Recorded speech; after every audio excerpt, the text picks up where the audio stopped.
Embarquons-nous donc pour le titrage, cette fois, d'une base forte par un acide faible. La base forte sélectionnée sera l'hydroxyde de sodium, NaOH, et l'acide faible sera l'acide acétique. Donc, dans une burette graduée, nous versons une solution de NaOH de concentration connue, et nous allons verser progressivement cette solution de NaOH de concentration connue dans un berlin contenant une solution d'acide acétique en quantité connue, en volume connu et en concentration connue. Je propose d'utiliser une solution d'acide acétique de concentration 0,135 molaire et d'en utiliser 0,02 litres, c'est-à-dire 20 millilitres. La concentration en NaOH pourrait être 0,225 ou n'importe quelle autre valeur, mais voici celle que nous utiliserons dans cette démonstration. La position du point d'équivalence n'est pas extrêmement compliquée à déterminer puisque nous savons que le produit de la concentration en acide fois le volume de la solution d'acide doit être égal au titre, donc à la concentration de la solution de base fois son volume. Donc, pour connaître le volume de la solution de NaOH à utiliser, nous allons multiplier la concentration de la solution d'acide par son volume et nous allons diviser par la concentration en NaOH. Il va de soi que cette relation n'est valable que puisque la réaction se fait mole à mole. Nous aurons aussi besoin tout à l'heure de la valeur du pK de l'acide acétique qui est indiqué donc dans la cellule I1. Nous aurons à ajouter progressivement de la solution de NaOH dans la solution d'acide acétique que nous aurons disposée sous la burette. Alors, nous allons commencer par des quantités relativement importantes de solution de NaOH, puis nous approcherons de l'équivalence, et à l'approche de l'équivalence, nous allons progresser à petits pas afin de bien voir ce qui s'y produit. Nous allons commencer par, bien sûr, 0 ml, puis 1, 2, 3, 4, 5, 6, 7, 8, 9, 10, 11 ml.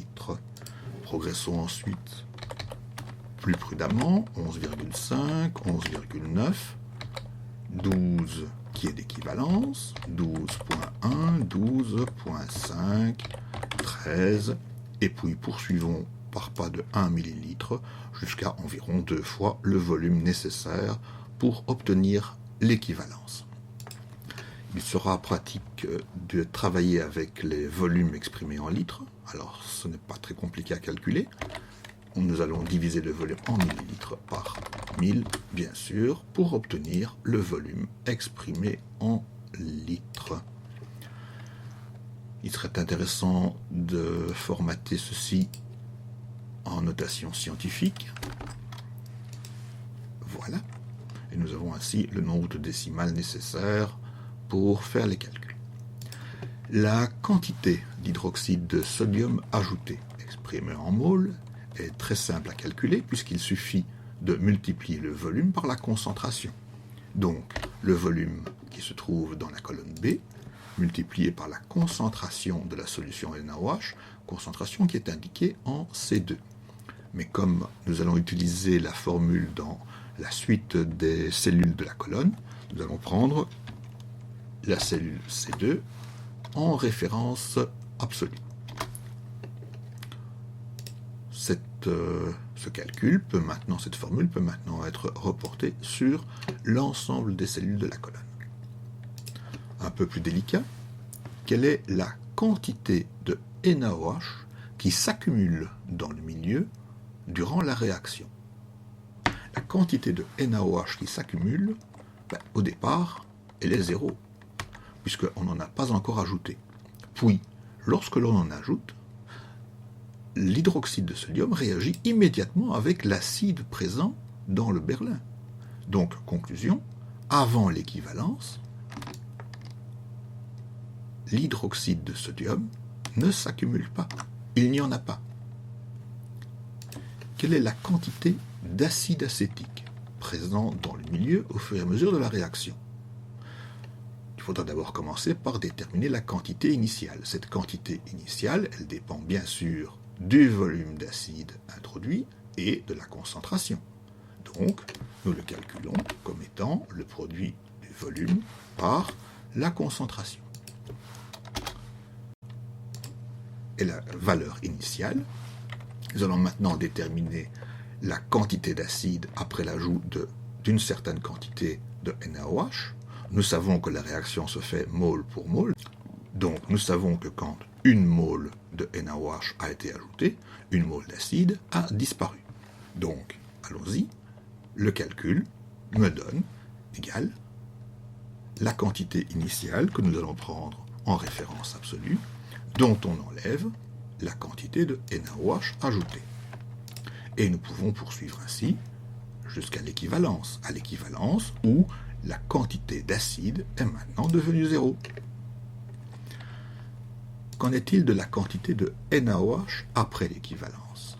Alors, elle dépend bien sûr de la quantité totale ajoutée et de ce qui ne s'est pas accumulé car absorbé par l'acide acétique. Donc, maintenant, on a déjà ajouté cette quantité de NaOH, mais combien s'est accumulé? La question se pose puisque le NaOH a réagi avec l'acide présent. Donc, combien la quantité de l'instant moins la quantité d'acide qui était là présente au départ, quantité qui a réagi mole à mole avec NaOH. Et je prends bien sûr cette valeur en référence absolue. Je puis ensuite reporter le calcul sur l'ensemble des cellules. Quant à la quantité d'acide présente dans le milieu au-delà de l'équivalence, c'est très simple, il n'y en a plus. Donc, la valeur 0 est maintenant nécessaire pour les autres cellules de la colonne. Puisque une mole d'acide réagit avec une mole de NaOH pour former une mole d'ion acétate et une mole d'eau, nous pouvons déterminer très facilement la quantité d'ion acétate formée. Elle est exactement égale à la quantité d'ion OH- et donc la quantité de NaOH qui a été ajoutée. Donc, la quantité d'acétate est égale à la quantité de NaOH. Alors, cette quantité d'acétate grandit jusqu'à l'équivalence, et à l'équivalence, il ne peut plus s'en former plus, puisque la source, qui est l'acide acétique, a été entièrement consommée. Donc 0,0027, valeur fixe, à reporter jusqu'au bas du tableau. Le volume total de la solution est évidemment extrêmement simple à déterminer, puisqu'il suffit d'ajouter au volume initial, que nous prenons en référence absolue, il suffit d'y ajouter le volume de solution de NaOH que nous ajoutons petit à petit. Donc au départ, tant que nous n'avons pas ajouté NaOH, bien sûr, le volume est de 0,02 litres, et puis petit à petit, ce volume augmente. Profitons maintenant de l'occasion pour passer toutes ces valeurs en notation scientifique pour être plus propre. Voilà. Et nous pouvons dès à présent tracer un premier diagramme qui sera un diagramme de bilan de la réaction où nous allons voir l'évolution des différentes espèces en fonction du moment de l'ajout de NaOH dans le milieu. Donc je sélectionne le volume de NaOH, la quantité de NaOH accumulée, la quantité d'acide et la quantité d'ion acétate. Nous demandons donc un diagramme de forme XY, bien sûr, avec pour titre le nom diagramme de bilan, réaction OH plus CH.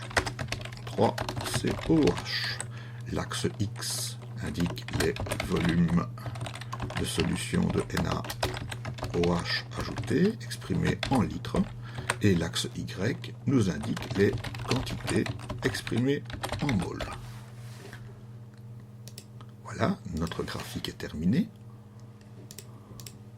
Nous pouvons maintenant voir l'évolution donc de la quantité d'acide qui ne peut faire que diminuer puisqu'il réagit avec la base introduite jusqu'au moment où il n'y a plus d'acide et donc la valeur reste à 0. Pendant ce temps, les ions acétate voient leur quantité grandir jusqu'au moment de l'équivalence et à ce moment la quantité devient constante. Et pendant ce temps encore, la concentration en ion OH- ou en NaOH est nulle jusqu'au moment de l'équivalence. Et à partir de ce moment, la concentration en NaOH, ou la quantité de NaOH en tous les cas, augmente régulièrement. Mettons ce diagramme de côté pour l'instant et poursuivons notre travail avec le calcul des concentrations. Concentration en ion OH- pour commencer. La concentration en ion OH- ne dépend que de la quantité d'ion OH- et du volume. Les ions OH- sont produits avec chaque mole de NaOH, donc pour chaque mole de NaOH présent, il y a forcément une mole d'ion OH- présent. Donc la concentration en ion OH-, c'est la quantité de NaOH divisé par le volume total.